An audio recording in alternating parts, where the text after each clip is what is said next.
নমস্কার, কেমন আছেন সবাই? আশা করি সবাই ভালো আছেন আর আমরাও অনেক অনেক ভালো আছি।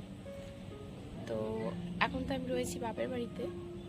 আর আজকে সকাল সকাল বাজার থেকে এসে গেছে ইলিশ মাছ। এই বছরেই প্রথম খাবো কাঁচা ইলিশ মাছ। তো এই মাছ কিভাবে রান্না করে খাওয়া হচ্ছে সেটা দেখার জন্য অবশ্যই পুরো ভিডিওটা দেখতে হবে। আর এই মাছটা কীরকম টেস্ট হয় না হয় সবই আপনাদেরকে জানাবো, তার জন্য পুরো ভিডিওটা দেখুন। আর মাছগুলো কীরকম সাইজ সেটাও আপনারা দেখুন। এই হচ্ছে ইলিশ মাছ। তো আমাদের এখানে যে মাছওয়ালা দাদাটা মাছ দিতে আসেন সেই মাছগুলো নিয়ে এসেছে। এগুলো পুরো ইলিশ মাছগুলো খুব একটা বড় সাইজ না, যদিও ছোট সাইজ হলেও। তো পাঁচটা মাছ নিয়েছে আমাদের। তো পাঁচটা মাছে ওয়েট হয়েছে 1.5 কেজি। আর এইখানে চুপড়িতে যেগুলো রয়েছে এগুলো নিয়েছে আমাদের কাকাদের। অর্থাৎ জানি না কি অতটা কি টেস্ট হবে। বড় মাছ হলেই যে খুব বেশি টেস্ট হয় তা কিন্তু না, ছোট মাছেও কিন্তু টেস্ট আছে। তো রান্না করে খাই, তারপরে আপনাদেরকে বলতে পারবো এই মাছগুলো কতটা টেস্টি। তো সেইবারের মতো এবারেও এই দাদাটাই মাছ কিন্তু একেবারে বাড়িতে কেটে দিয়ে যাচ্ছে। তো পিসগুলো অনেকটাই বড় বড় করছে, দেখুন। আর মাছগুলো যেহেতু ছোট সাইজ তাই খুব বেশি দামও কিন্তু নেয়নি। যেরকম ছোট সাইজের মাছ সেই অনুযায়ী মাছগুলোর দাম কিন্তু 600 থেকে 700 টাকা কেজি নিয়েছে। তবে এগুলো কিন্তু ইলিশ মাছই, অন্য কিছু মাছ নয়, সেটা কিন্তু দেখেই বুঝতে পারা যাচ্ছে।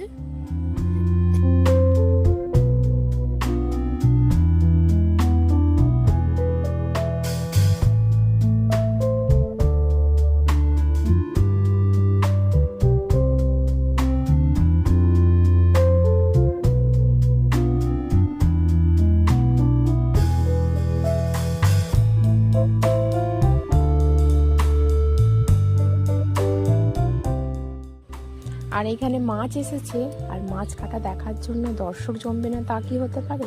আজ দেখুন বৌদি দিদিরা সব এখানে দাঁড়িয়ে রয়েছে মাছ কাটা দেখার জন্য। তো আমিও পাশ থেকে দেখছিলাম আর আপনাদেরকেও দেখাচ্ছিলাম। মাছ কাটা দেখতে আমারও খুব ভালো লাগে। এই যে মাছগুলো সব কাটা হয়ে গেছে, এখানে অনেকগুলোই পিস কিন্তু হয়েছে মাছের। আর পাশে এই যে মা এগুলো খুঁড়ছে বাটা মাছ, টাটকা বাটা মাছ দেখেছে, মাছগুলো কিন্তু নিয়ে নিয়েছে।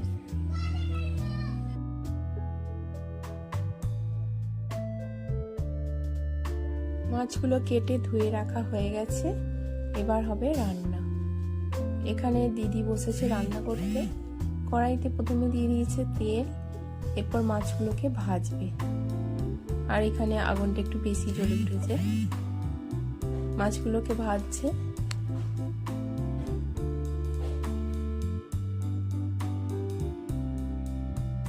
এখানে মাছ ভাজা তো চলছেই, আর এদিকে মা বেটে নেবে সর্ষে আর কাঁচা লঙ্কা। তাই এগুলো শিলেতে রাখছি বাটার জন্য। সর্ষে ইলিশে তো কাঁচা লঙ্কা সর্ষে বাটা দিতেই হবে। এখানে দেখুন মাছগুলো ভাজা হয়ে গেছে, এখানে তুলে রাখছে। আর সব মাছগুলো ভাজা শেষে এখানে মাছের যে তেল বেরিয়েছে তেলটাও এখানে তুলে নেওয়া হচ্ছে। আর ইলিশ মাছের তেল মানেই তো ভাত জমে যাবে, তো তেলটা তাই তুলে রাখা হচ্ছে কিছুটা, আর বাকিটা দিয়ে সর্ষে ইলিশ হবে। এখানে তেলেতে দিয়ে দিয়েছে কালো জিরে আর একটা শুকনো লঙ্কার ফোড়ন। তারপর দিয়ে দিল কাঁচা লঙ্কা। কাঁচা লঙ্কাটাও একটু নেড়ে চেড়ে ভেজে নেওয়ার পরে এখানে দিয়ে দিয়েছে টমেটো কুচি। তো এরপরেই দেওয়া হলো পরিমাণ মতো লবণ। আর লবণটা যেহেতু আগে থেকে দেওয়া হচ্ছে তার কারণ টমেটোগুলো একটু যাতে গলে যায়।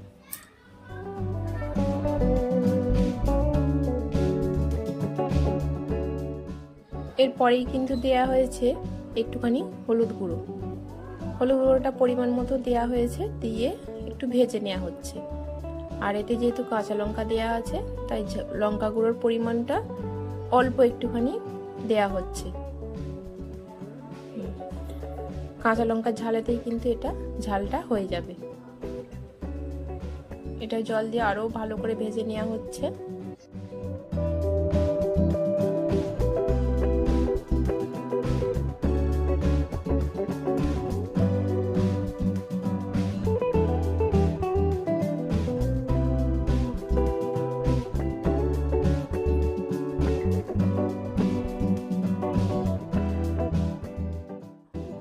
এখানে ঝালটা ভেজে নেওয়া হয়ে গেছে। প্রথমে অল্প পরিমাণে একটু জল দেওয়া হলো, এরপরে এবার দেওয়া হবে কাঁচা লঙ্কা সর্ষে বেটে রাখাটা। এটা কিন্তু ছেঁকে নেওয়া হয়েছে সর্ষের খোসাগুলো, যাতে গ্রেভিটা খুব সুন্দর হয়। আর একটুখানি পরিমাণ মতো জল দেওয়া হলো, যাতে সর্ষে ইলিশে কারিটা অনেকটা থাকে। তো এটা ফুটে উঠেছে, এরপরে যে মাছগুলো সব এতে দিয়ে দেয়া হবে। তো এতে মাছগুলো এবার দিয়ে দেয়া হলো। এটাও কিছুক্ষণ ফুটিয়ে নেওয়ার পরে নামিয়ে নেওয়া হবে।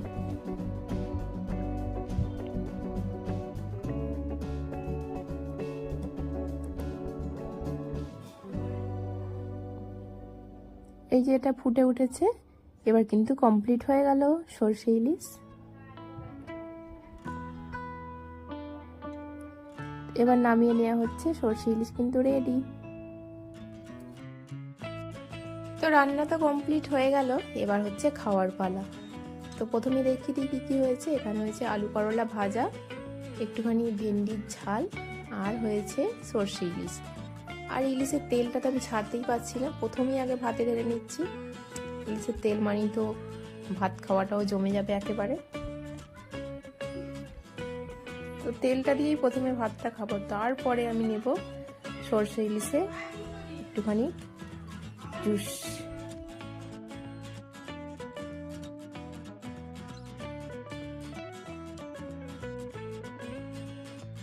সুন্দর কিন্তু টেস্ট, বড় ইলিশের যেরকম টেস্ট এই মাছেরও কিন্তু সেরকমই টেস্ট।